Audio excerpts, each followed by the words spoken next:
and if that is the case, then the search is going to be biased towards an undesired region of the search space. So this is something that we should be careful with. Transitivity, well, the use or lack of intransitivities has been a subject of a lot of debates in operations research. So normally the consensus is that human beings tend to define preferences which are not necessarily transitive. That's how humans are. But the question is, will we allow the human to express these contradictory preferences or not? So the argument against allowing intransitivities is that if we don't allow intransitivities, the mathematical model in school says no, intransitivities are not allowed. This is up to you, which one do you want to use. Scalability. Scalability is another issue.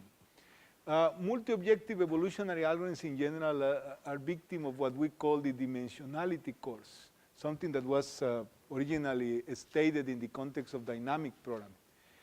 The reason is that these algorithms normally become cumbersome or even useless if we increase a lot the number of objectives. In many objective optimization, we now have other algorithms for that, but for many years, we could not really deal with more than 4 or 5 objectives. Also, some of the methods that we saw for incorporating preferences have the same limitation. They are not suitable for dealing with a large number of objectives, mainly because some of them require asking many questions related to pairwise comparison. So if you have many objectives, you have to get all the combinations of 2 objectives, and this may produce hundreds of questions to the user. So there are, of course, applications with up to 500 objectives, but this is also not very common in practice. The final issue is group decision making. It's, of course, not trivial to get a single decision maker to express preference. So you can imagine that getting a whole group of people, for example, all the people in this room, to reach a consensus to express common preferences, this is very, very difficult. It's a monumental task. This is called group decision making. For example, if the government is trying to build a new road, a new highway, and this highway is going to affect somehow some community. Well, it's very common that people from the government go and try to negotiate with people who are going to get affected. And they try to reach an agreement with these people. So this is what we call group decision making. It's, of course, very complicated because at the beginning it will look like a total chaos because each of these individuals in the group will express his or her individual preferences. And it seems very difficult how to integrate all these preferences so that this group can reach a consensus. This is, of course, not easy, and people in operations research have studied this problem for a long time. Something interesting is that the most common approach, or what seems to be the most obvious approach, is simply to aggregate all the individual preferences and produce a single utility function. The aim in this case is this global utility function is going to contain all the individual preferences. However, this guy, Kenneth Arrow, in 1951, was able to show that this is not the case, that it could happen that even if you respect all the individual preferences, when you put them together, the outcome of this, of combining these preferences, leads to a contradiction. And this is a famous theorem, it's Arrow's impossibility theorem. I will go very quickly on the conditions of the theorem because this is not that relevant. This is just to show you that the assumptions are very reasonable. It's not really any strong assumption. So complete domain, the assumption is that the utility function should be able to define an ordering for the group regardless of the individual members' ordering. So this is very reasonable. Positive association of social and individual values. If the group ordering indicates that an alternative X is preferred to an alternative Y for a certain case, a certain set of individual rankings, then if there are no changes on the ordering of the individual and each individual space comparison against X remains unchanged or is modified to favor X, then the ordering remains. So if nothing major changes, these small changes don't affect the individual preference. The independence of irrelevant alternatives. If an alternative is eliminated and the preference relations for the remaining alternatives remain unchanged for all the individuals, then the new group ordering should remain the same. This also makes sense. Individual sovereignty. For each pair of alternatives X and Y, there is some set of individual ordering which causes X to be preferred to Y. This seems a little bit stronger, but if you think about this, it's not that tough. It's not a very strong assumption. Non-dictatorship. It is impossible that the preferences of the group be always in agreement with the preferences of a single individual. This, of course, is very rarely the case. So what this theorem says is that any joint decision process which is reasonably democratic and respectful of individuality, following these assumptions I just showed, is also irrational or unreliable. This is a very strange result. This basically says that democracy is really a fallacy, that we believe we are voting for somebody and that our vote is being respected, but even if it is, if there is no cheating in counting the votes, it turns out that the final decision may be a contradiction to our individual preferences. And this sounds like very strange. So the reasons are that at least one of the following problems is very likely to occur. For example, the order of decisions affects the final outcome. The independence of its elements might not be respected, and the unanimous will of its elements might be ignored. So we will see a very simple example. This is the classical example to show how this idea works of Arrow's impossibility theorem. In this example, we will have 3 candidates and 3 people who are voting, 3 voters, that will express their preferences. Okay, so we have individual 1, 2, and 3, and the candidates are A, B, and C. So in this table, when I use the greater than, it means preference. So individual 1 prefers A over B and prefers B over C. Since this is transitive, that means he prefers A over C. Okay? So when individual A1 is asked to compare A versus B, he says, I prefer A. Okay?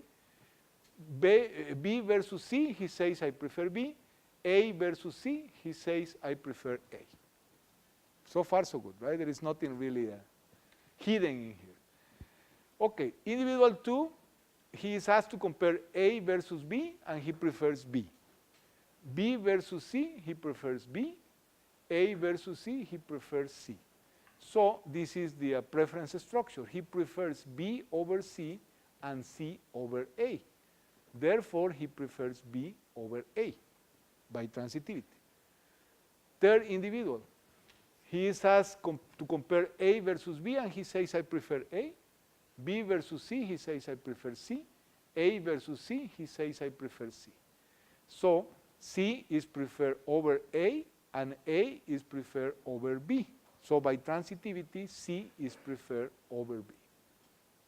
Okay? So now, let's look at the table for each independent column rather than the rows. So if we see this column, the group preference, when I combine the preferences of the 3 voters, then you see I have A in 2 cases for 2 individuals and B only for 1 individual. Therefore, A is preferred over B. It's a majority vote, right? 2 people prefer A and only 1 prefers B. In the second column, we have 2 times B and 1 times C. That means majority prefer B, so B is preferred over C.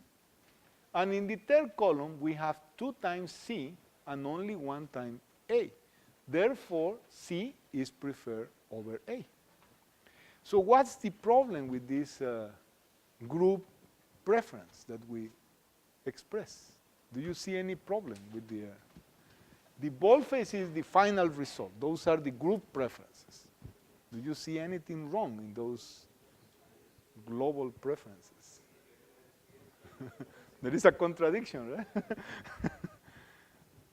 Do you see? And it's a very simple example. Very simple example. So, in this case, each individual has a rational set of preferences, because if you see each individual, there is nothing really wrong in how they are choosing their preferences. So, if we combine these preferences to form a group utility function, there is obviously a contradiction, because it becomes intransitive. So, in consequence, optimizing the preferences based on this data is impossible. We cannot reach an agreement, although the individual preferences make complete sense. There is nothing really strange. No individual contradictions. It's just the group preference the problem. So some people have argued, oh, this is the third time. This is unbelievable.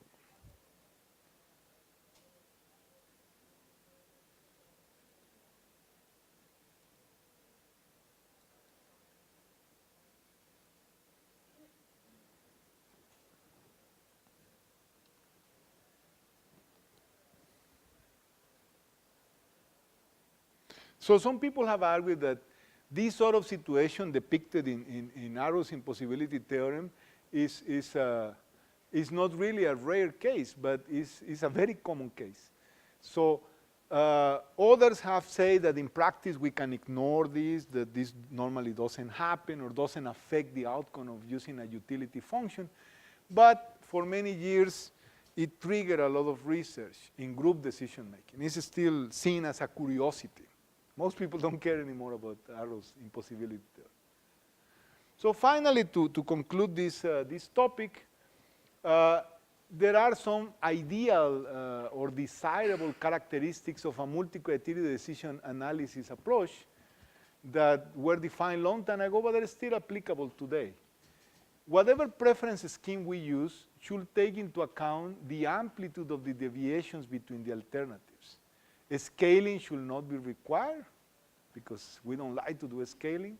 And when comparing two alternatives, A and B, the technique should arrive only to one of the following conclusions.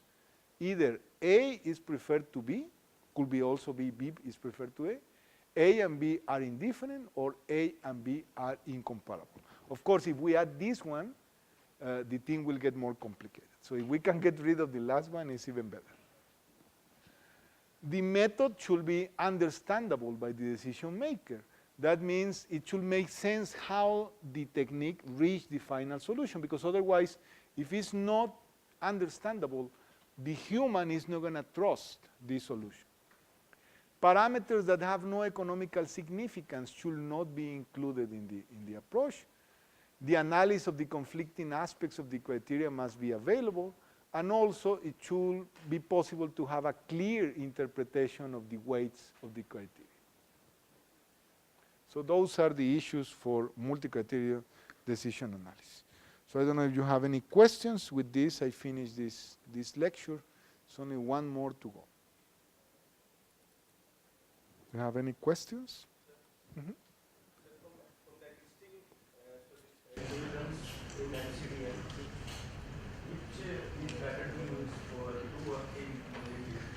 You can use any of those. Better it depends on you, or what you want to do.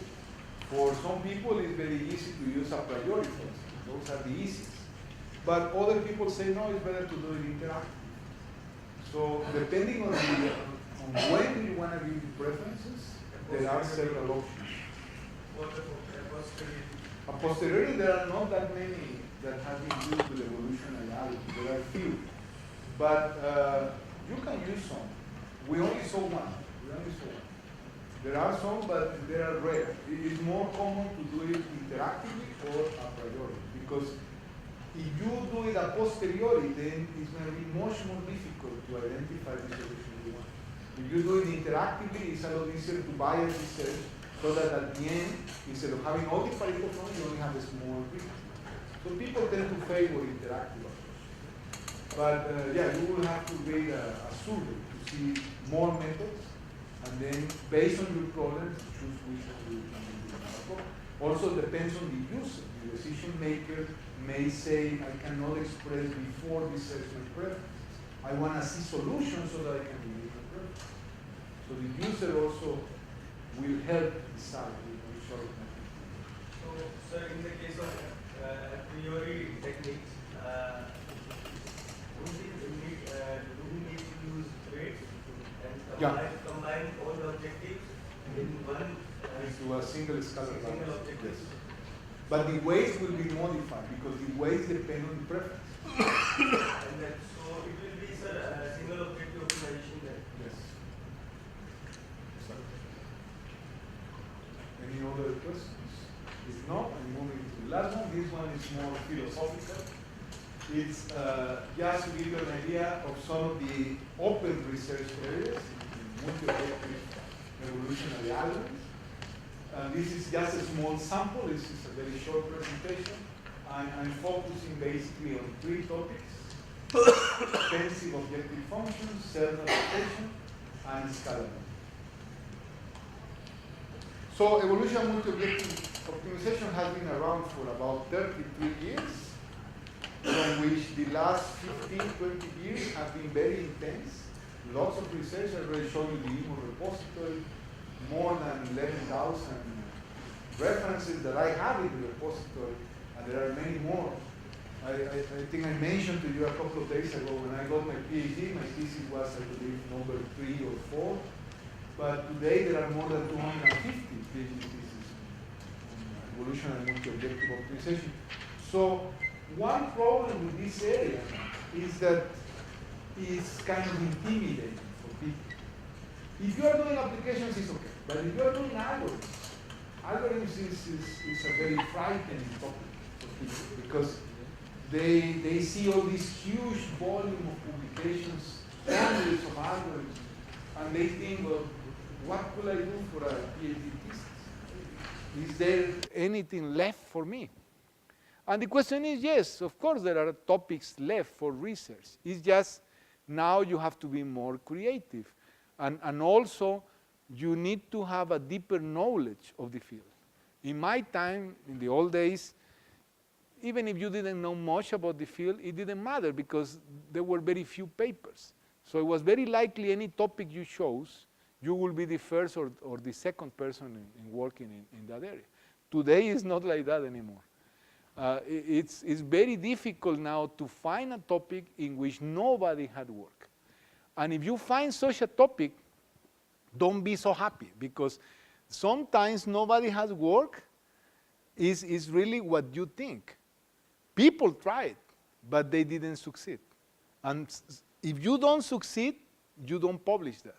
You only publish your success cases. So this is like a bad joke for other people. You know, you try, doesn't work, and then you say, okay, I'm not gonna say anything so that other guys come and do the same. And of course, this happens many times until eventually somebody figures this out and they solve the problem. But in our days, given the volume of information on Imo, not finding anything is normally more likely to be bad than good. It's very unlikely that nobody has been interested in this topic. It's probably that they tried, perhaps many people tried, and nobody could figure this out.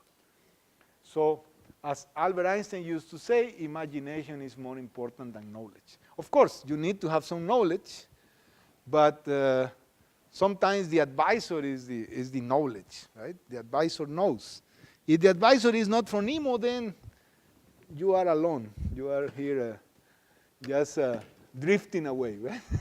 Trying to hit the jackpot, but you have no idea what you are doing.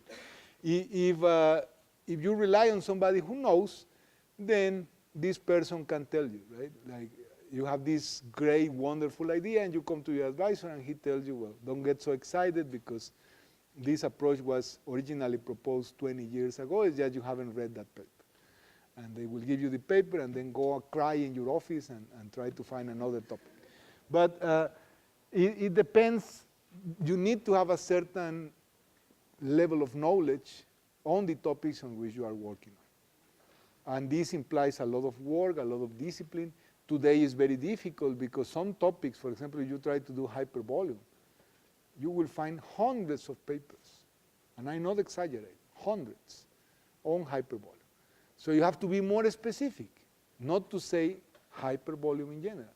I want to use hypervolume to select solutions. Okay, then it will be only dozens of papers, not hundreds.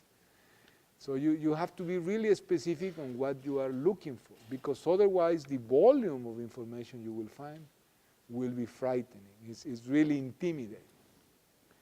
So I will go over three topics, very general topics, in which we don't have the answer yet. We have some results, but we haven't reached a point in which we can claim there is nothing else to do in this area.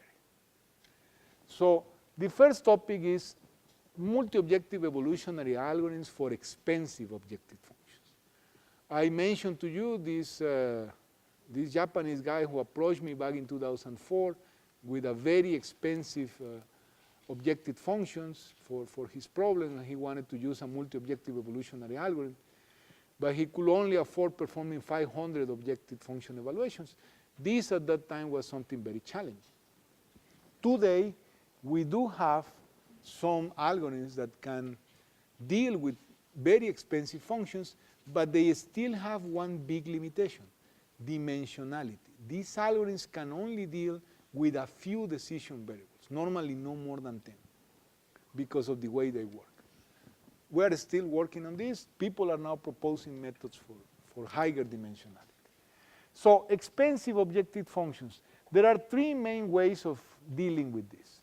The first, if your problem is expensive but not that expensive, not incredibly expensive, then you can use some clever techniques for saving objective function evaluations. For example, one of these clever techniques is something called fitness approximation, and I will show you what that means.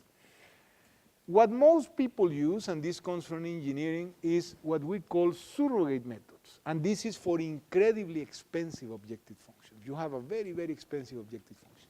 A surrogate method, what it does, it builds an approximate objective function which is very cheap to evaluate, computationally speaking. You can perform thousands of evaluations and it will take seconds.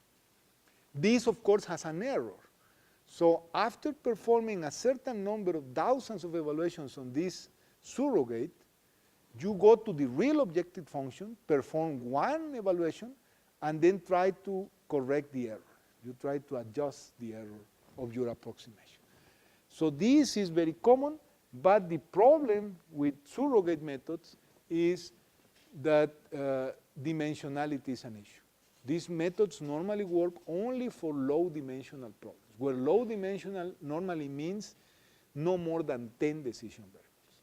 So if you have a problem with, for example, 500 decision variables, it's very unlikely a surrogate method will be a good choice. And the last one is to use parallelism. This is also very obvious, right? If you have access to parallel computing, and today most people have access to parallel computing because we have very cheap platforms. For example, we can use GPUs. Anybody who has a laptop that was designed for playing video games, like my eldest son, he's 20, and he asked me this, superb laptop that has a very large NVIDIA card. The whole thing is quite expensive. These laptops are like $3,000, and the technology inside is impressive. But what is more impressive is that he only wanted this thing to play video games. I wanted the thing to run evolutionary algorithms myself, because the NVIDIA card has 700 nodes, or some of them have even 3,000 nodes. It's unbelievable. But it's used just for video games. Xbox, also the new one, has a very big NVIDIA card. Some years ago, the guys who developed the PlayStation console, they put a really powerful processor in PlayStation 4. This chip was very powerful and very expensive. But in the video games business, The business is not to sell the console. The business is to sell the video games. That's where they used to make money. So what they did is they sold the console at a relatively affordable price, which was, the whole price of the console was lower than the price of the processor. So many people in the US, in Mexico, in Europe, they bought thousands of consoles just to get the processor. They threw away everything. They just kept the processor because just the processor was really expensive. You could do supercomputing with this processor. But it was designed for video games. Today, the most powerful processor we have was designed for video games. This is unbelievable. It's just for people who have nothing else to do than killing Martians or whatever they do in these video games. But that's my son. He's included in that. So GPUs are very cheap compared to the old parallel architectures. Also, many people have access to networks of computers.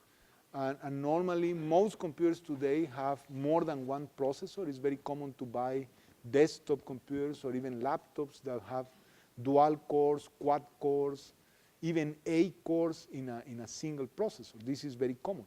So if you have access to that, you can do parallelism. Now, programming GPUs, this is like training a dog for doing karate. It's very complicated. It's not easy to do, but it's possible. And of course, if you don't have to do it yourself, if you have a student who can do it, you can go ahead and do that. That's what I have done. We have done GPUs. Okay, so we will go quickly on each of these. Fitness inheritance is a very old scheme, was proposed in the 80s by some guy called Smith. And the idea is very simple. Instead of performing crossover between two parents and generating the offspring and evaluating fitness of the offspring, what we do in this case is we do extrapolation, some form of extrapolation, to estimate the fitness of the offspring, but we don't perform crossover. So we just estimate. And with this, you can reduce a significant number of objective function evaluations. Of course, there is an error. There is a big mistake in here, an error that you have to carry because you are estimating. So you cannot do this all the time. You will do it perhaps 20% of the time. The other 80%, you are actually generating the offspring. So this can be used in some cases. There are also other techniques. You can use neural networks. You can use statistical methods. All these machine learning techniques you can use to predict the values of the offspring. It depends on what your knowledge is on this topic. But extending this to the multi-objective case is not trivial. For example, fitness inheritance can be extended, but you have to be careful because in the single objective case, what people use is a linear aggregating function. So if you do that in multi-objective, you already know you won't be able to generate non-convex portions of the Pareto form. So it may have some limitation. We did some work on this back in 2004. We proposed fitness inheritance for multi-objective optimization. Surrogate methods, in here there is a lot of work. You will find many papers for single objective and few for multi-objective, but there are some. There are several methods, for example, radial basis functions. This is a neural network. Kriging, this is based on differential equations. It's a very powerful method. Regression models, Gaussian models. There are many models. Basically, what you are doing is building this approximate model. This is the idea. But the implementation of a multi-objective evolutionary algorithm that incorporates a surrogate model is not trivial. If you are struggling to implement just a plain multi-objective evolutionary algorithm, this is much more complicated to do. It's of course possible. Several people have done this, but it's not trivial. There are some famous surrogate methods. Joshua Knowles proposed back in the year 2006 an algorithm called PAR-EGO. This algorithm is probably the best known multi-objective evolutionary algorithm based on surrogate methods. It only requires between 100 and 250 objective function evaluations to produce reasonably good approximations of a multi-objective problem of low dimensionality up to 10 decision variables. Actually, in the paper, he goes to 6 or 8 decision variables, but he says it will work with 10. So it's a good choice if your problem has few decision variables. He used this in a real-world problem, a problem in analytical chemistry that only had 6 decision variables, but a very expensive objective function. So it's an interesting alternative. The last one, parallel evolutionary algorithms. Well, parallel algorithms have been there for a long time. There are many ways of implementing parallel evolutionary algorithms. For multi-objective, it's a bit more complicated because there are some issues. For example, the most common implementation of a parallel multi-objective evolutionary algorithm is using islands. Islands are a topological structure, so this corresponds to processors. I have one processor here, another here, another here, another here, and I define a topology. I decide how these nodes are connected. And I have operators like migration, for example. Can I migrate in every direction and perhaps only in one direction? Each node, each island, contains several individuals, not only one. Perhaps 30, 40. It's a small population, but you have several. So the idea in this sort of implementation is you evaluate and run your multi-objective evolutionary algorithm in each island. Something very interesting is you may have even different algorithms in each island. Then you migrate the best solutions from one island to another, and eventually all the islands will converge to the same solutions, even if they are using different operators, different algorithms. So in a parallel algorithm like this, the main advantage is not only you are executing in a lower computational time your algorithm, but also you are increasing diversity. So this algorithm doesn't behave exactly as the sequential algorithm. It's normally better. The problem is the implementation. If you don't know how to do parallel implementation, then you are in trouble. Normally people use a library called MPI. It's the most common to implement parallel algorithms. We have done some. Yeah, message passing interface. That's what it means, MPI. There are others, of course, that you can use. So there are issues. For example, if I have islands and I have a different multi-objective evolutionary algorithm in each island, one question is, should I have an external archive for each island? If I do, then at some point I will have to merge all the external archives. Another alternative is I have the same external archive for all the islands. But then I have to solve possible collisions. So there are some issues, but it's not that complicated to do this.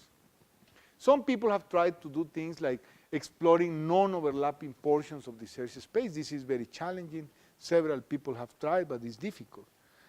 What you want to do is to parallelize in such a way that each island is exploring a different region of the search space. But this is very difficult because to explore different regions, you will have to split the decision variables into several parts and then give these ranges to each island. In practice, it's very difficult to do. Also, GPU-based implementations, they are not very common. There are few, but they are possible. The GPUs, as I said, the programming is difficult. There are some interesting ideas that have been proposed over time. For example, there is this weird kind of evolutionary algorithm called the predator-prey model.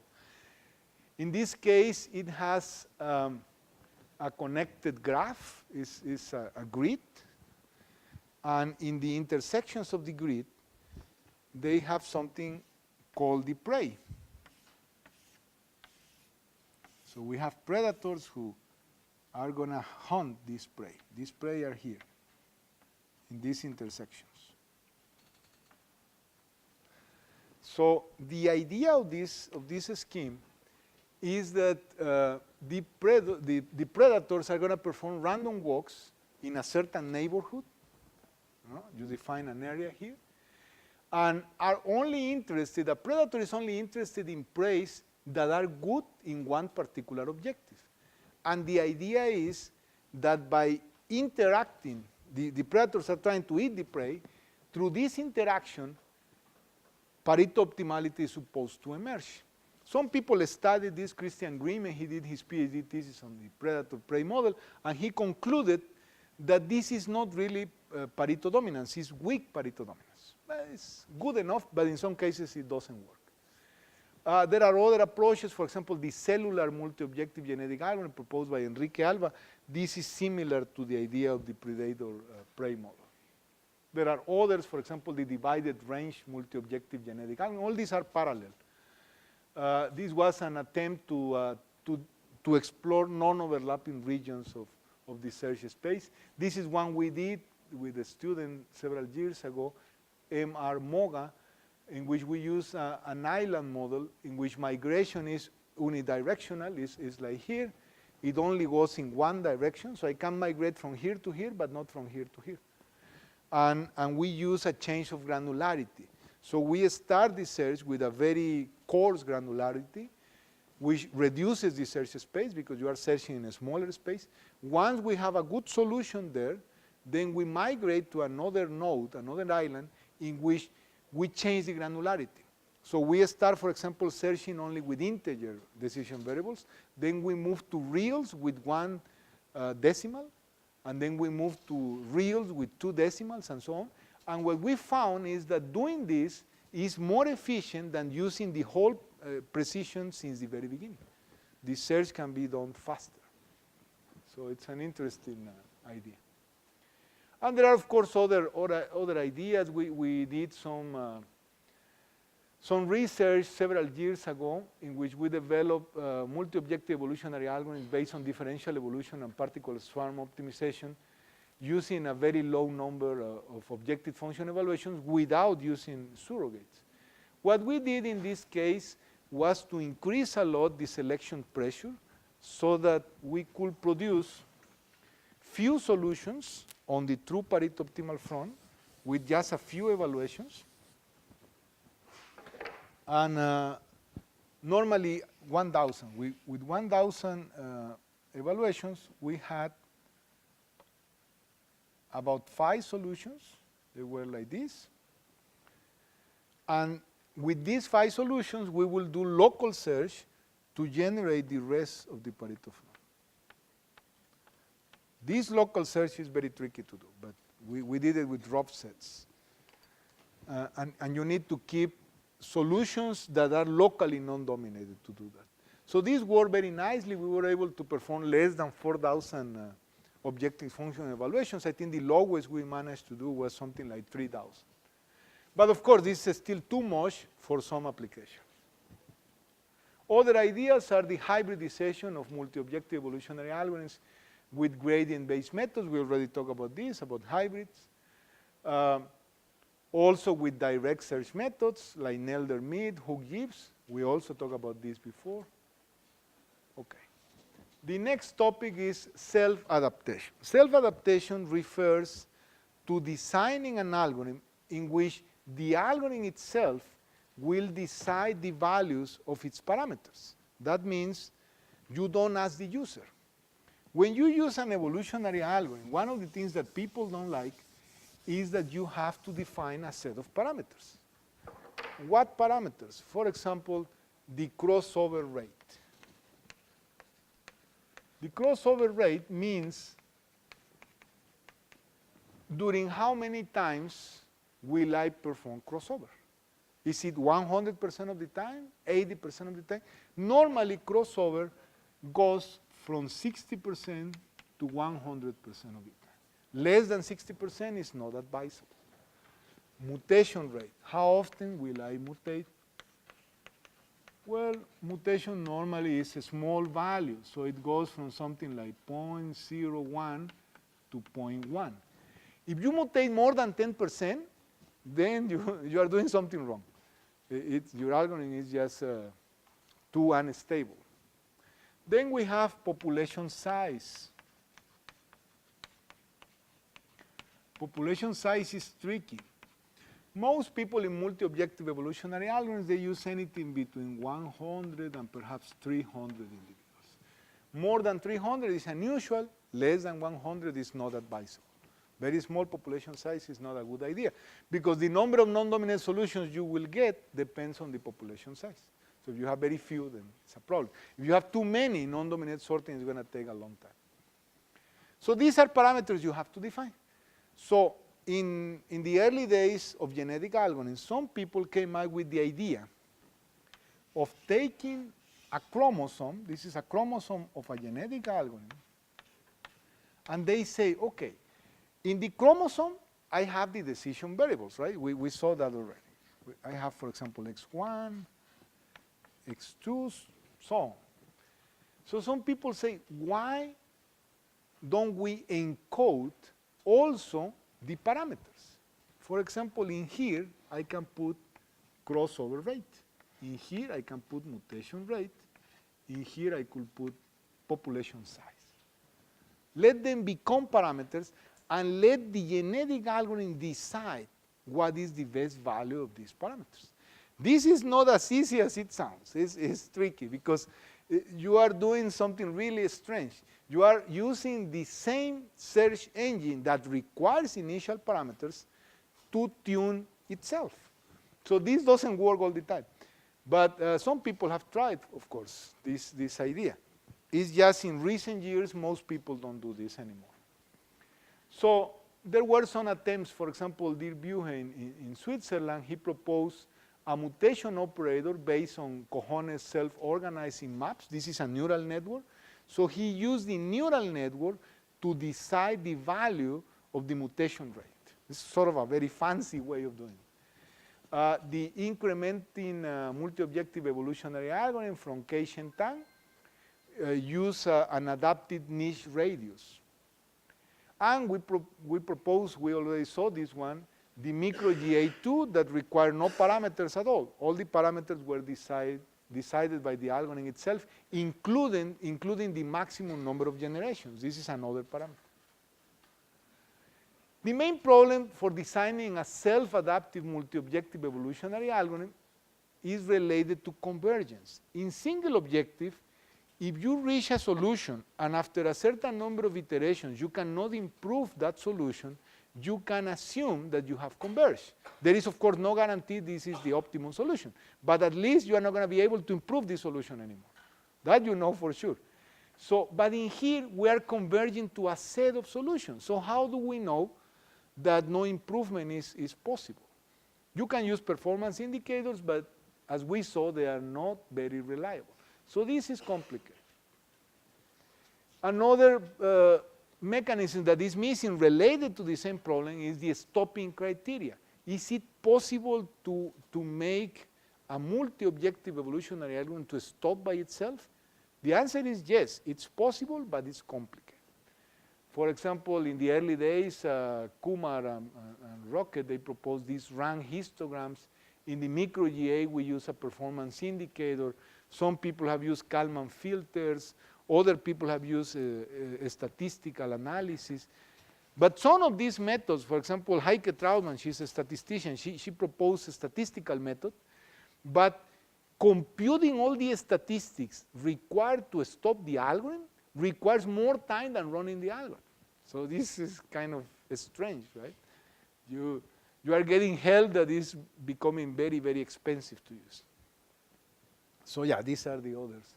Luis Martí, he proposed this, the use of Kalman filters, and Heike proposed this statistical testing. There is even a survey on this that was presented at EMO 2011. So that's how difficult the problem is.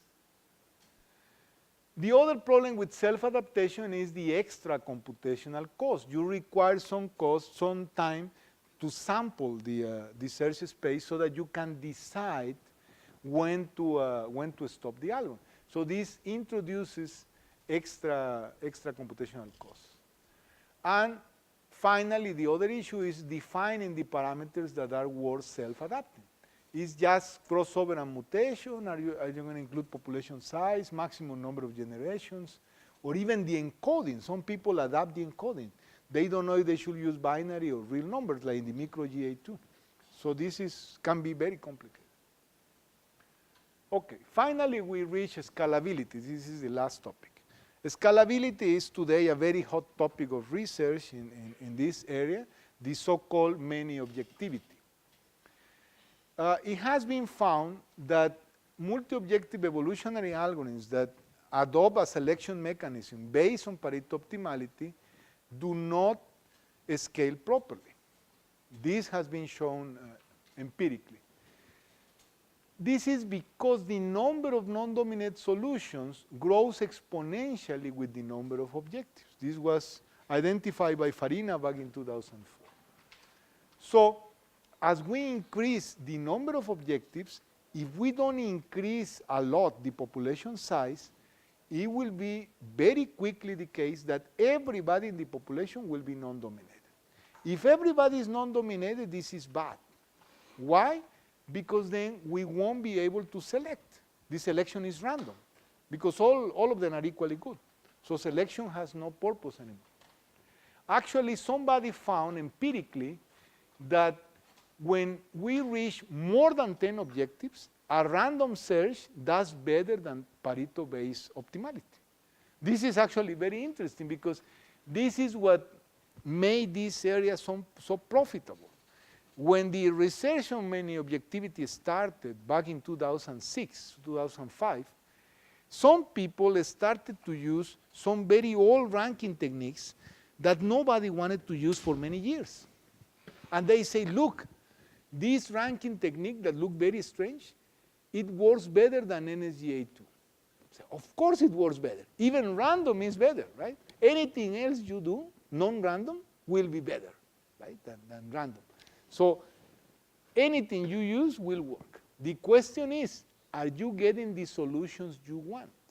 Because being better than somebody that does very badly probably doesn't mean much. Right? You are better than that guy. Yeah, but that guy, is doing really bad. So does that mean anything? Are you really obtaining the solutions you expect? Another problem related to scalability is, as we increase the number of objectives, the number of solutions required to sample the Pareto front also grows exponentially. This most people don't take into consideration. This means that as we increase the number of objectives, the population size should increase exponentially. But most people don't do that, because then you will have an evolutionary algorithm with thousands of individuals. This I already showed, the number of objectives. So there are two main approaches to deal with many objective problems.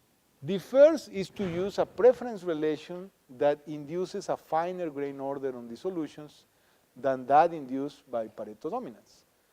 The second is to reduce the number of objectives of the problem during the search process, either during or after the search process. This second approach is not very common anymore.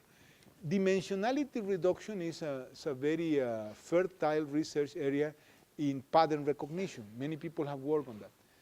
It was used in the early days because we didn't have algorithms for many objective optimization. But today, since we have algorithms for many objectives, dimensionality reduction doesn't really make much sense. But it was used for some time.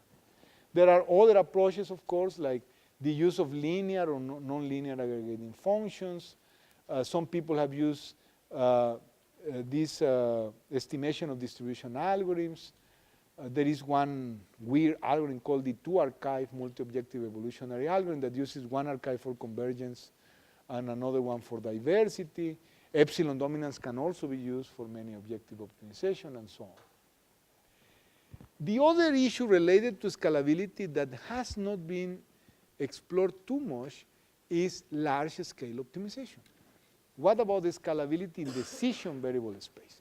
Most people assume that any multi-objective evolutionary algorithm will work with any number of decision variables, and that's not necessarily the case. The first study in this direction was conducted by Xinfu Zhang when he proposed Moiadi.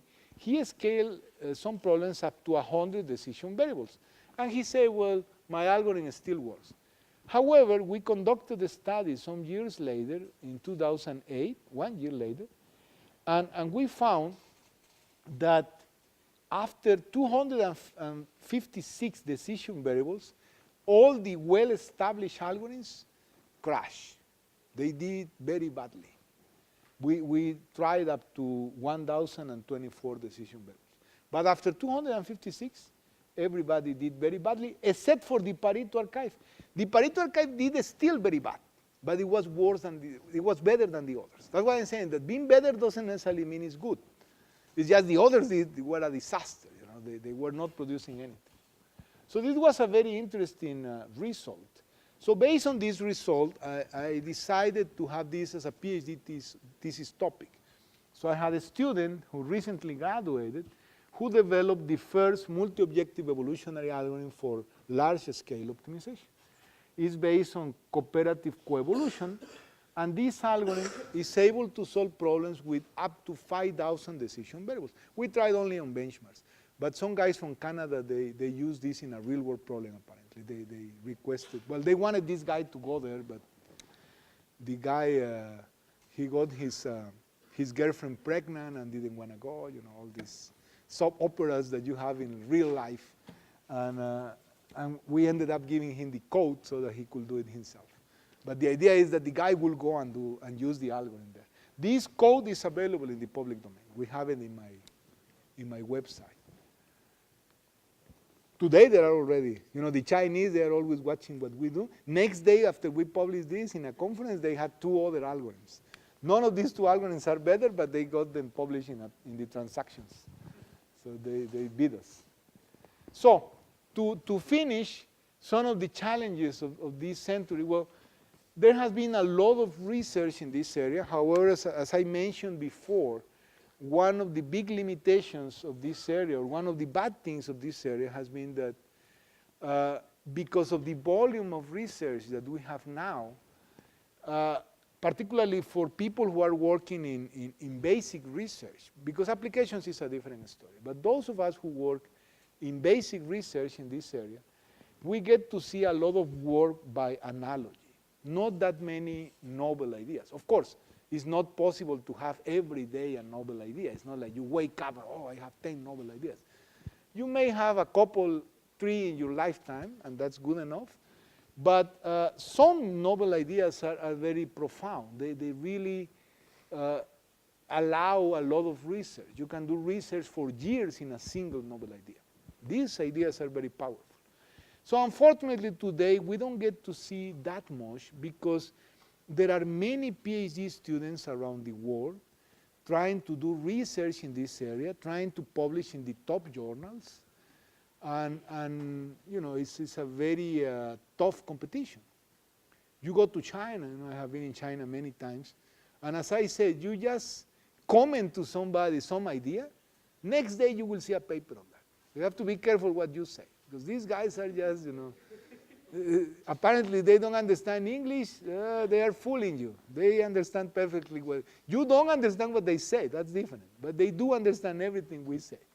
So they are just hunting ideas and they will publish this somewhere. So it's difficult. And since we have so much competition, so many research groups, so many people doing multi-objective, of course, it becomes harder to come up with novel ideas.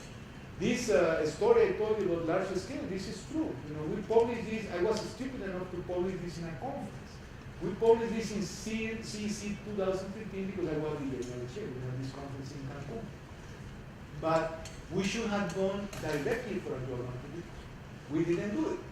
So this guy finished the PhD last year, and now that we try to publish his final album, which is a lot better than the one from 2015, we want to publish this in a journal. And we are facing lots of difficulties because they want us to compare with 2 other Chinese guys who published this one in the Transactions on Evolution Computation, the other one Transactions on Cybernetics. And these algorithms are not better than our algorithm. But they got published first in a journal. So they actually are inspiring our algorithm. But since they didn't have the code of our algorithm, they could not emulate our algorithm.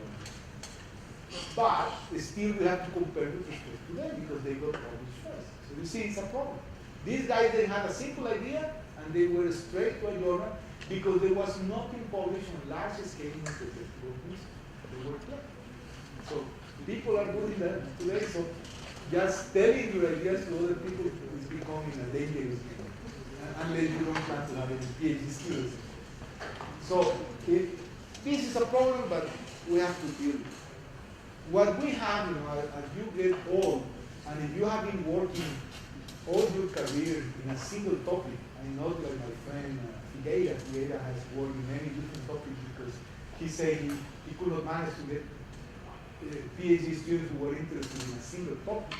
I was lucky enough to have only students working in one topic, basically multi-objective. I did a little bit of constraint, even Scalability, because they got me once checking my email, didn't pay attention to what they were saying, and I accepted this topic for a life. But that was a master's thesis a long time ago. Even chess, I had a student who worked with chess, playing strategies, optimized using evolutionary. A few topics, and I had a few deviations from my main. But most of my work has been on multi for more than 20 years, almost 24. So in all these years, as you get older, I am becoming older now, the only advantage I have is that I witness all the history of human. So sometimes I remember some of these early works that people sometimes forget, and they rediscover this. This is very common in science. But experience is the only edge. So with experience we can beat newcomers. But some of these newcomers are very aggressive. They are very good. They are very smart, and they design some really good algorithms. But we're still generating algorithms that are complex. It's just now it's more difficult than that. So there are still several problems that deserve to be established. But as I say, now the discipline is seen as less friendly. If you are not a multi-objective person, and your advisor is not a multi-objective person, then it's very intimidating. If you want to approach this area for the very first time, choose any topic you want. So people were asking me about water resources, about the scaling, grid scalability, and so on. Any topic you want, go to Google, and you will find many papers. So this is frightening. It's frightening because by definition a PhD thesis is a new idea, it's an original idea. So if somebody else did the same, or many other people did similar work, you are supposed to do something better than these guys. Of course, in practice that doesn't really happen. Because sometimes if your advisor is happy, that's all that his happiness is really the measure. That's the performance. If you send to a journalist, it's a different story because if they know about the topic, they're going to crucify them. But that's a different story. You can always blame the reviewers and say they don't understand. So, but it's difficult to come up with something better of what is already there, unless you have been working on that area for a long time. So if you have, that's why I only keep a very narrow research area, because even though it's narrow, the volume of research is huge. And we are in a very, very narrow area, which is just designing algorithms. So it's difficult to come out with new ideas, and of course the field will look intimidating, even if you are just doing applications. So let's see if these problems that we have are explored in the next few years. So I will just mention a couple, because as I say, I don't like to tell all these ideas, because then next thing I know, somebody's working on this already. So, but this I will say because I have worked on this already. So you can go ahead and do whatever you want. I beat you already. So hyperheuristics, for example, is an interesting idea. We talk a little bit about this idea of having several heuristics that are chosen by a control engine that decides in what moment in time to use each of them and for how long. So this is an interesting, intriguing idea. And hyperheuristics have been used a lot in single objective combinatorial optimization, very little in multi-objective combinatorial, and almost no use in multi-objective continuous optimization. So we have done some work. Raquel is a PhD student of mine who is about to graduate like in 2 weeks. And she has done some interesting work on a parallel hyperheuristic for multi-objective optimization, which works very, very, very nicely. Dynamic problems, some people ask me about dynamic problems. Dynamic problems are those in which you have uncertainties and the Pareto front is moving in time.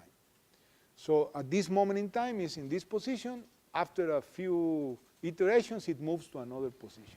So in here, what you need is an evolutionary algorithm that is capable of adapting to the movement of the Pareto front. This, of course, has been done. This is not a new idea. However, dynamic optimization in general is a very hostile research area. Like 10 years ago, they used to organize special sessions and they had some special issues in conferences and journals. But these guys, they were very, very tough. Like these reviewers were very aggressive. So it became a very hostile research area, and at some point, nobody was interested in doing research in this area. So few people remain. For example, Marde Helvig. Marde Helvig is from South Africa. She studied under Andries Engelbrecht, very well-known PSO guy. And she did some interesting work on dynamic multi-objective optimization. But there is not much work because of this hostility. If you are very hostile in an area, people go to another area. They don't have the need to deal with hostile people. This is a very interesting one, automatic parameter configuration. In the old days, people tried to do self-adaptation. They tried to do online adaptation, which is similar, but in online, you don't put the parameters encoded in the chromosome. The parameters are in the system, and you try to tune the parameters using information from the search.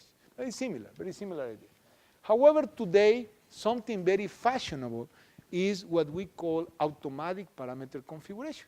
And these guys, my friend Thomas Stutzle, he has been working on this for several years, they have some crazy ideas. What they want to do, at the beginning, they wanted to provide a means using statistical tools of tuning the parameters of an evolutionary algorithm. But now what they want to do is to design the whole algorithm. They want to have like these pieces, like you have pieces in some warehouse, and these components, these parts, are used to build an algorithm. So they want to take parts, put them together, and design the algorithm for a specific application. This is what they think they will be able to do. I'm not so convinced they will be able to do it. We had big arguments with Thomas. Thomas is convinced that's the way to go. I'm not so sure. But it's an interesting area. So some people, we did some work with some people from Chile some years ago. Some people have worked in this area. It's difficult to do in multi-objective because the tools that are available, there is a lot of public domain software on this. For example, there is one called FRace. This software is used to do the parameter tuning automatically using statistical tools. All you do is you put the algorithm in there and you put some test problems. And then this software will tell you what are the ideal parameters for solving those instances using your algorithm. It's not that difficult. What is the problem? That these tools are based on the use of a scalar measure. So you are doing multi-objective. The question is, what scalar measure can you use? And there we go, hypervolume again. People have used the hypervolume because it's a scalar measure on a set. So it's good, it's expensive to use, but it's good.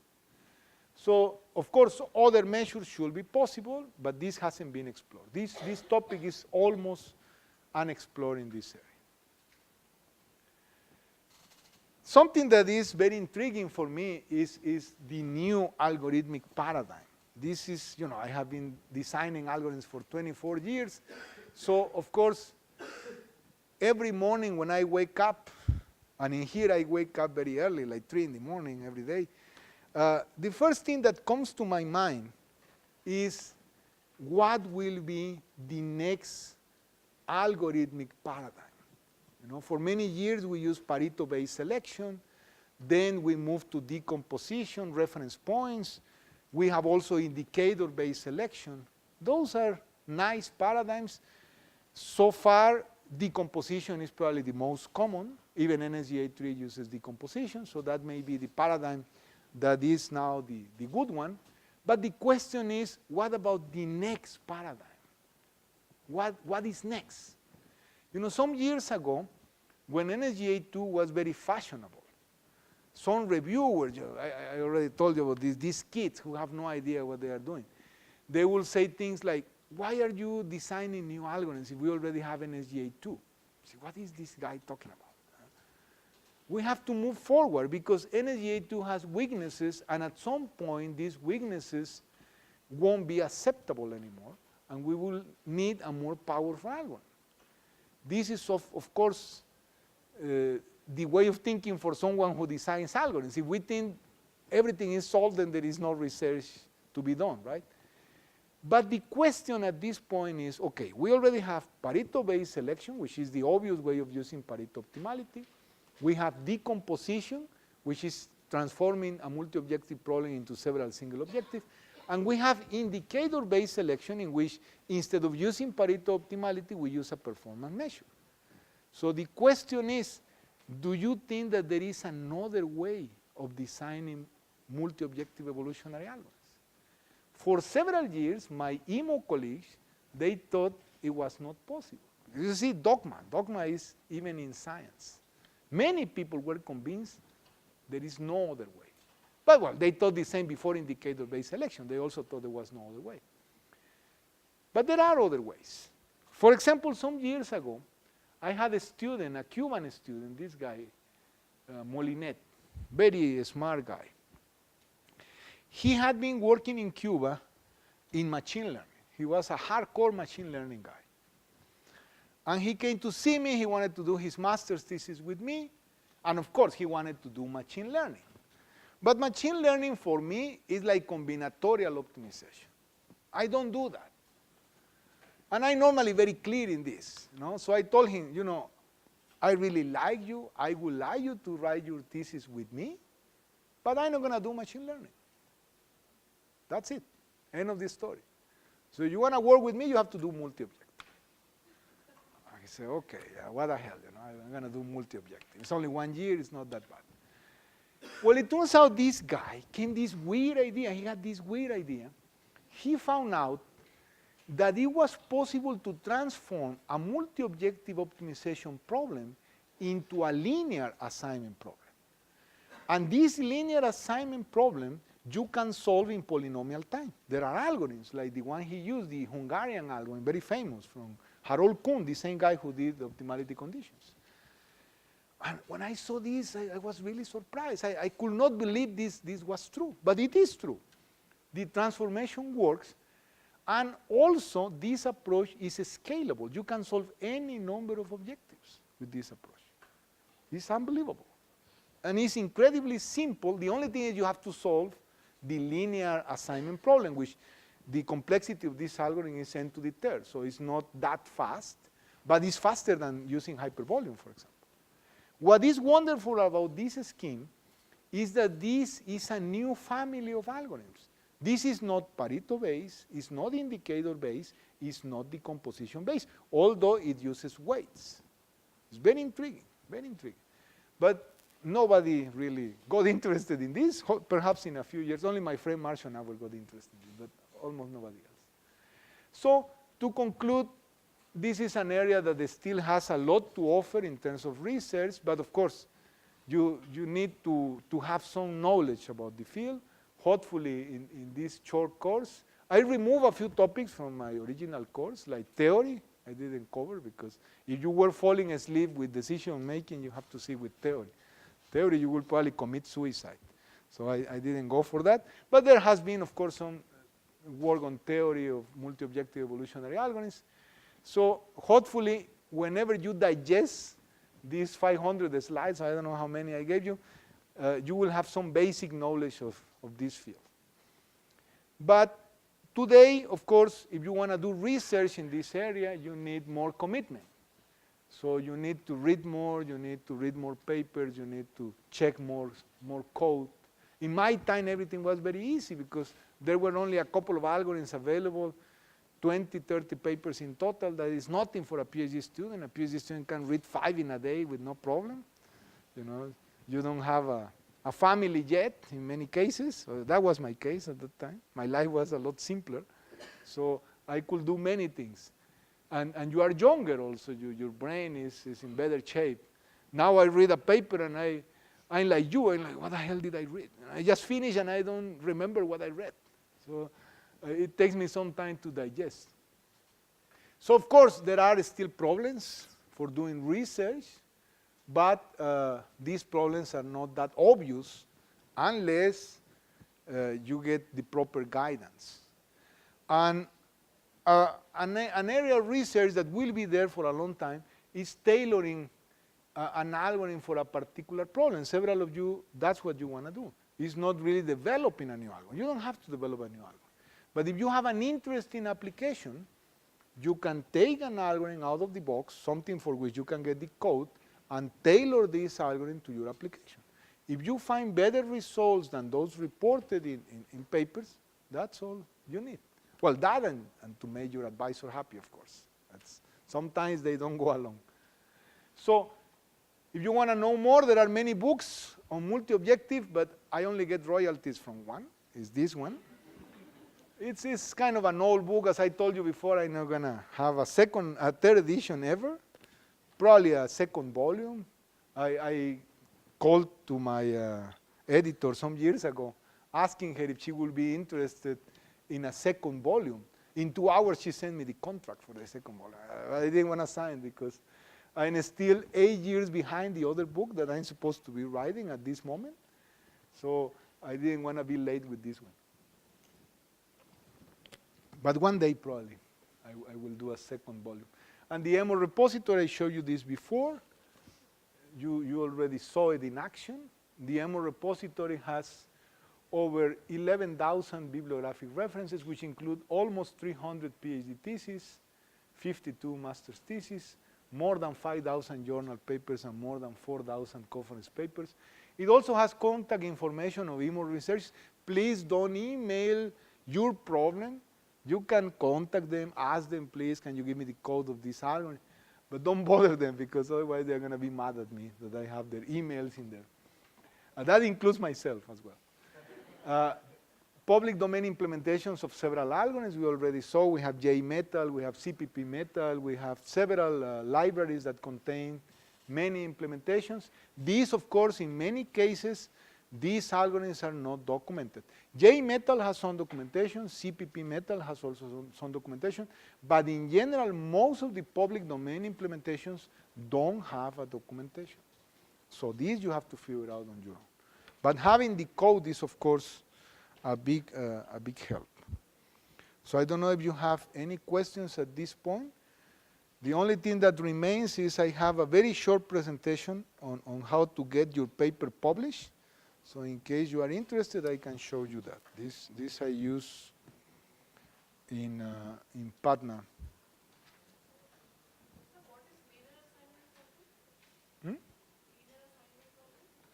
Linear assignment problem is a problem in which you have like several places in which you can put things, and you need to figure out how to distribute these things. It's a very well-known, it's a combinatorial problem actually. It's a but it's binary, it's like knapsack.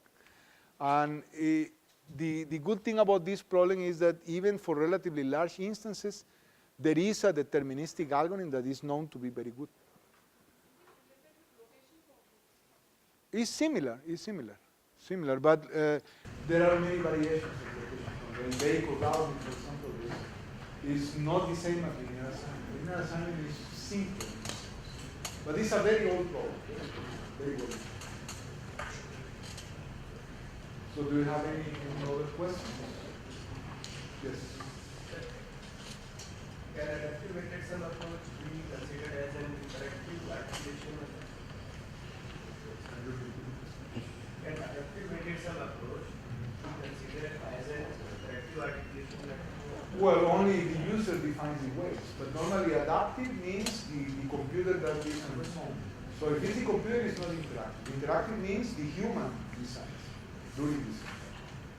So, instead of using static weights, is it suggestible to use adaptive weights?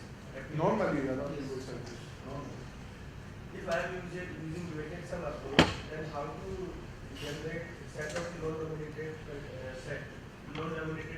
solutions by adding the non-dominated solution by the iterations, or do we need to execute the algorithm multiple times? I didn't understand that question. If Are you asking how to generate non-dominated solution? If I am using weighted sum approach to solve a multi-objective optimization problem, then how to generate a multi-factor? It's generated by its own.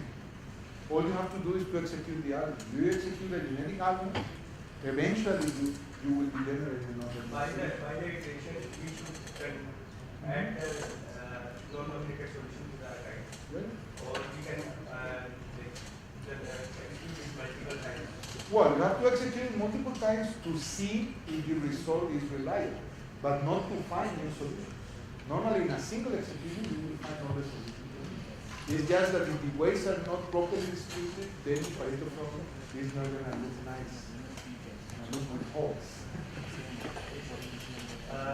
For weighted sum approach, can we use another mechanistic to determine the weights? If we can, then how to approach it? Oh yeah, there are many. You can use a Cherchev, you can use PDI. If you read the paper on Heuristic, you will see there's a penalty boundary. Penalty boundary.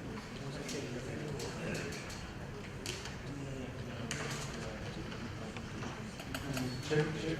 There are several deterministic algorithms. Again, decomposition methods use Cherchev. PCH.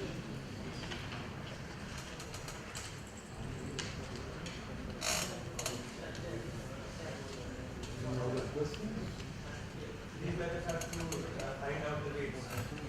To generate it in a systematic way, so that you can cover the company. These are like heuristics, or these are also No, determinists, formulas, mathematical formulas. They are determinists. Any other questions? No, I will remove. This is a very short presentation. I was asked to give last time in pattern. Probably some of you may be interested or maybe not. I don't know. I will do it anyway because this is half an hour. This is working more.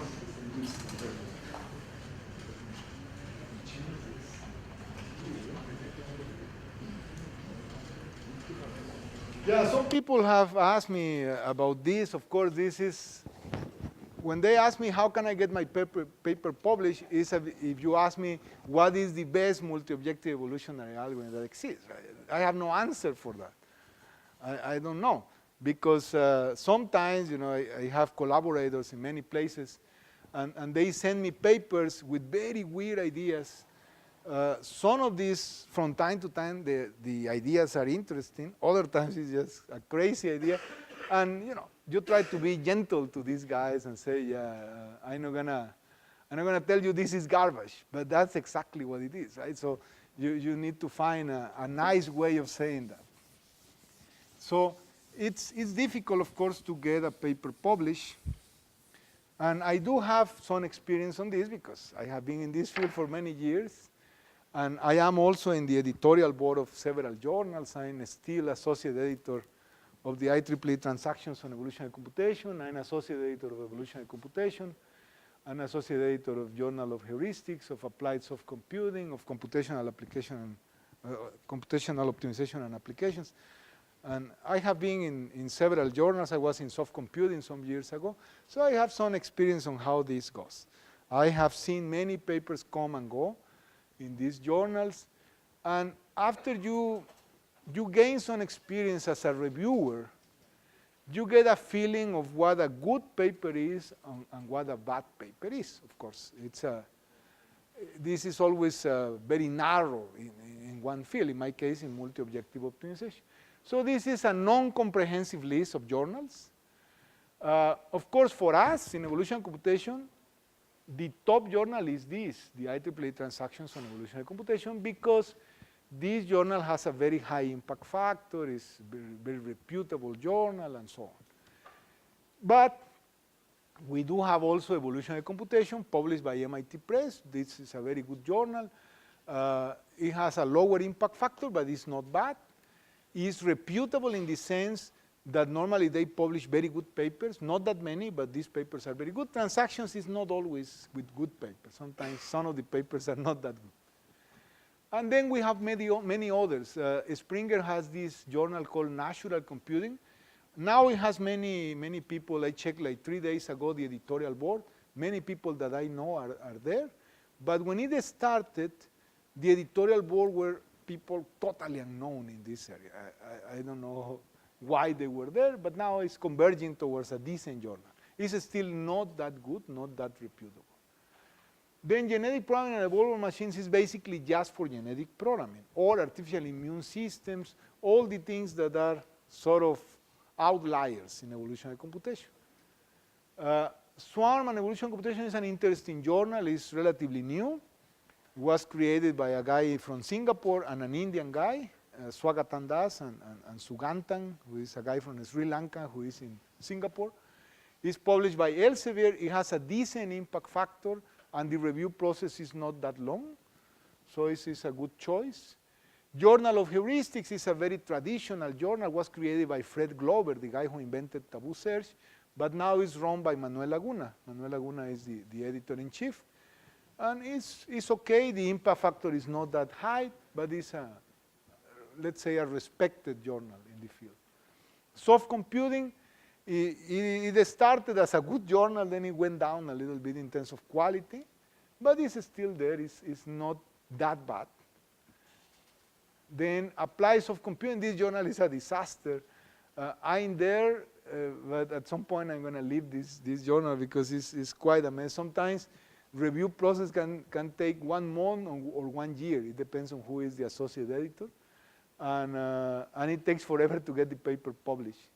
But it has a good impact factor, which is strange. They also receive many submissions, more than 2,000 a year. They reject about between 70 and 80% of the papers they receive. But that is because most of these papers are unreadable. You cannot even read the abstract. It's really garbage. So many of the papers I get from this journal, I give what is called a desktop rejection. That means the associate editor rejects the paper without sending the paper for review. That's how bad it is. Right? When you cannot read the title, for me, that's enough. That's it. I don't understand the title, I will reject this paper.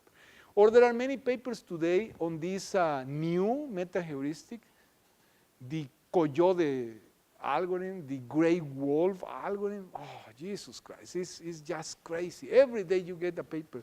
The spider algorithm, there are so many. And some of them, the cuckoo search, the Big Bang. I have this book, Clever Algorithms. It has many of these. And I can tell you a story, and this story is true. Several years ago, a guy came to see me, a guy from Sinvestab, Guadalajara. Sinvestab has several units in Mexico. And this guy was from Power Systems, not a computer science guy. He came to see me and he said he wanted to write his thesis in Sinvestab in Mexico City under my guidance. But I will be co-supervisor because his main supervisor was in Sinvestab, Guadalajara. He was a Power Systems guy. And I said, well, yeah, fine. Do whatever you want. No? For these people, these are somebody else's children. They are not really my children. So I don't care much about them. If they don't break anything, it's okay. They can stay there. So he came to see me and he said, I would like to use this weird algorithm called teaching learning based optimization. So do whatever you want. You are not my student. You can do anything you want. And he wanted to apply this in Power Systems. And I asked him, of course, the question you asked me. Why do you want to use that algorithm? And he gave me some weird answer, which I didn't understand very well. I was not convinced, but I said, what the hell, what do I care? His advisor wants to do this, fine with me, do whatever you want. So he went and grabbed some papers from this guy Rao, the guy who invented this, and started to implement the algorithm, of course in MATLAB, because this is an electrical engineering guy, they don't know how to program in anything else. And of course, what I knew that would happen, eventually happened. One day he came to my office, threw all these papers on my desk, and said, I cannot finish my implementation. Says, so? What do you want me to do?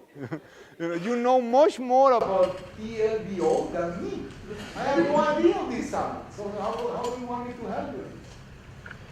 But then, browsing through the papers, I look at just the covers of these papers, I saw the name of the guy who wrote this sample. And I said, wait a minute, I think I know this guy from somewhere. And then I remembered that there was this guy that I didn't know who had sent me some messages. So I looked into my mailbox, and I found an email from this guy, Ralph, that he sent to many people. I don't know why I was in that list, but I received a message with the source code of TLB in MATLAB, of course. So this guy was so happy.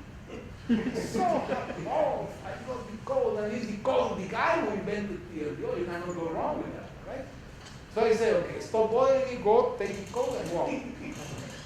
So he went to work, he totally discarded his implementation, took the code of course worked very nicely, and then, because I tried to convince him to use differential evolution when he arrived, but of course I failed, miserably failing. But he had implemented differential evolution and had tried differential evolution. So he came back 3 days later, and he said, you know, there is something really strange about this code. First, the code doesn't correspond at all with the description from the paper. It's completely different, the code from the paper. If you try to implement the algorithm from the paper, you will end up with a different implementation to what he has in the code. Okay, so it's weird thing, but this is not unusual. Many people do that. You don't include some small details. And if you are not a skilled programmer, you're going to miss this. But the second thing, that was very bad. When he executed TLBO, the results were suspiciously similar to the results he obtained with differential evolution. So he started to analyze the implementation and turned out to be differential evolution. But it's called TLBO. And of course, you can call it anything. There is no TLBO algorithm. It doesn't exist. This guy just gave it a name. You know, teachers and learners. You can come up with any analogy you want. But underneath, the implementation is differential evolution. No wonder it works, right? Differential evolution is quite good. Anyway, he did a multi-objective version of differential evolution called TLBO. But I was really surprised because then I thought, you know, where are we heading now in terms of research? If you can take an existing algorithm and claim you change the biological inspiration or whatever and come up with another name, this is not only unethical, it's very bad for the field because we lose credibility towards people, for example, from operations research. And there is a very nice paper written some years ago, very famous guy in operations research. His last name is Sorensen. This guy wrote a critical review, which is really, really good, about the proliferation of these new metaheuristics. And he says there are metaheuristics that are well-founded and that make sense, like PSO, genetic algorithms, evolution strategies. But there are others that don't seem to have a real foundation. You know, I have seen the name of a guy. There is a guy who every year he publishes a new metaheuristic in a journal. Of course, these are never published in the top journals. I have never seen any of these metaheuristics to be published in evolutionary computation or the transactions on evolutionary computation. If they publish it in there, I will use it. But if they publish this in the Journal of Management, what the hell do they know about metaheuristics? They know nothing about metaheuristics, right? Or engineering optimization, this is an engineering journal. So they publish in non-specialized journals because people who know will not accept those papers. But that's a problem. Now, if you ask yourselves, why is that people are doing this? There is a very simple reason. If you want to become famous in this area, the shortest way, but the most difficult one, is that you create a new metaheuristic that people actually use.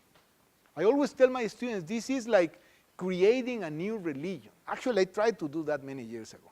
I tried to invent a new religion, telling people, if you give me your money and your properties, you will reach heaven. But I didn't have any followers. That's pretty bad. So if you don't have followers, the thing falls apart, right? It doesn't work. It's the same with metaheuristics. You can have the metaheuristic of the dead fish or whatever you want to call it. The name doesn't matter. What matters is that it works at least in certain types of problems. And that is, of course, substantially different from anything we already have. If you do something like that, it's very likely that eventually people will use that.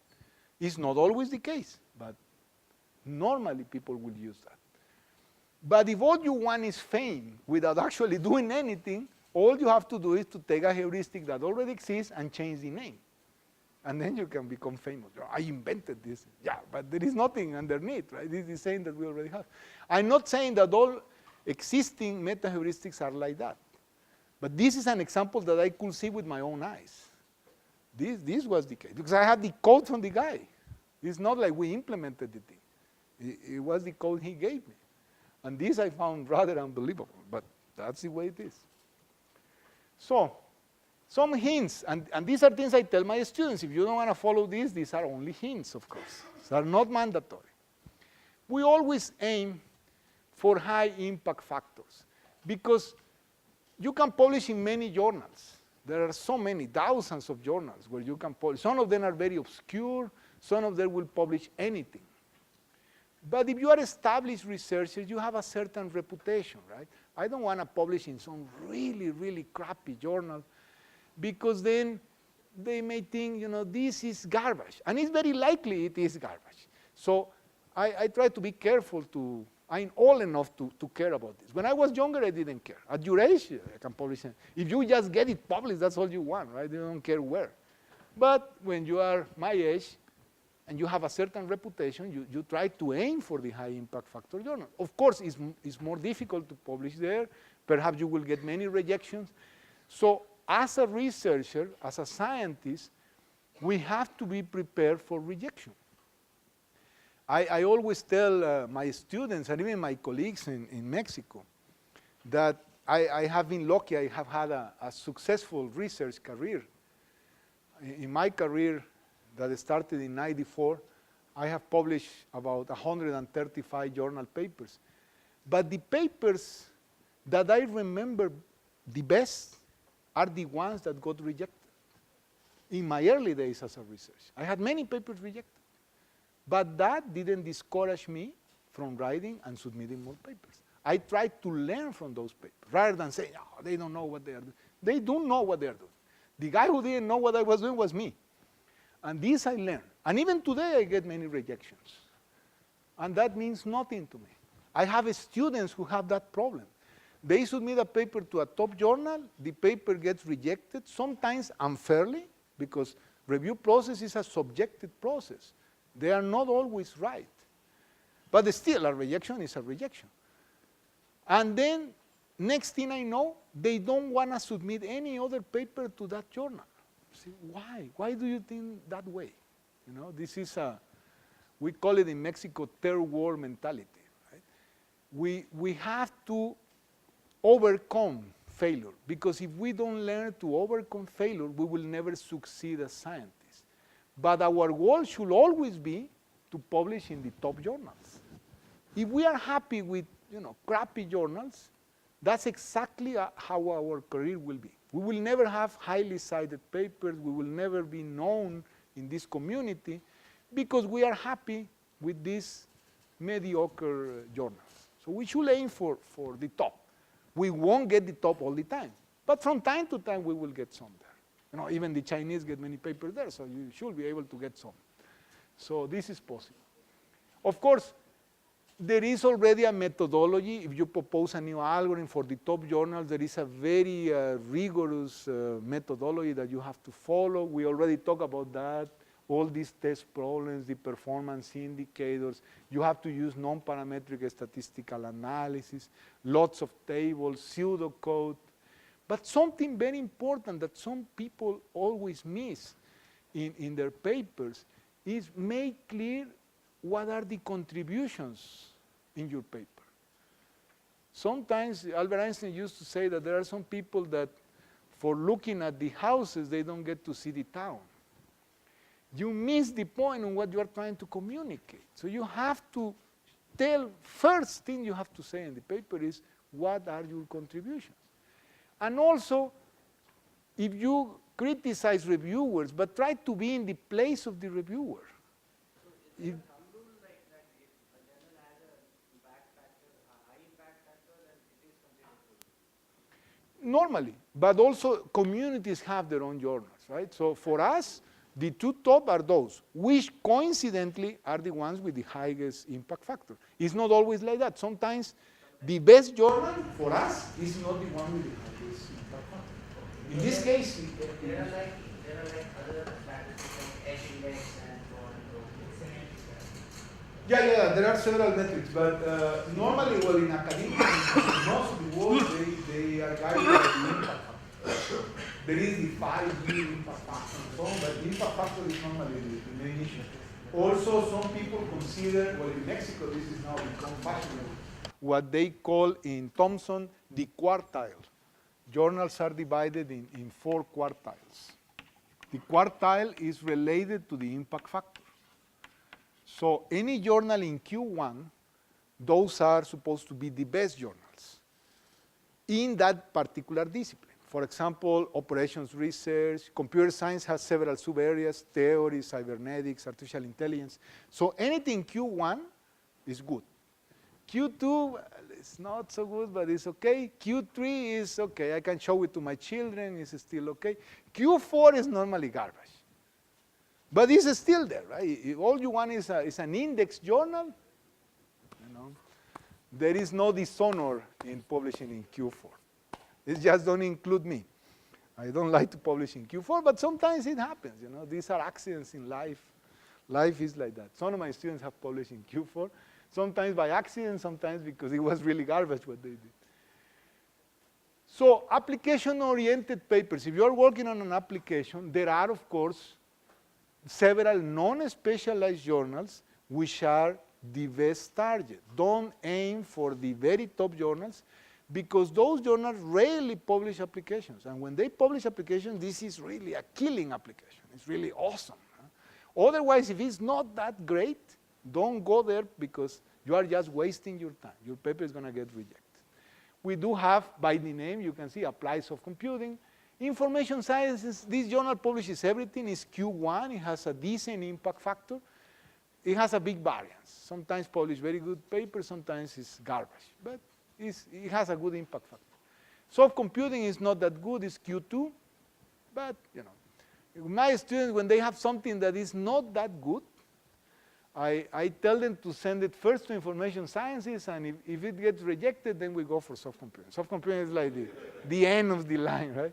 If it cannot get accepted in soft computing, say, well, this should probably not be published, right? Because this, I think, is garbage. But that's as low as we go. Soft computing is Q2. Theoretical papers, of course, are more appropriate for the top journals. That's where people really know, reviewers really know, particularly evolutionary computation. Evolutionary computation is the best choice for theoretical papers. There are guys in the editorial board that they are really good at theory. You won't fool these guys. If you have, and this is also something sometimes people ask me, if you have a relatively small contribution, something very specific, but that you think that it produces a significant improvement, then there are some types of journals that are called letters. Most of the top journals publish also letters. Letters are short papers. It's a short communication which is meant to be published quickly because this is a very novel idea. It's just there isn't much to say. Right? For example, I found a way of producing weights in a better way for MOIA-D. And I can show that this method is better than any of the methods available.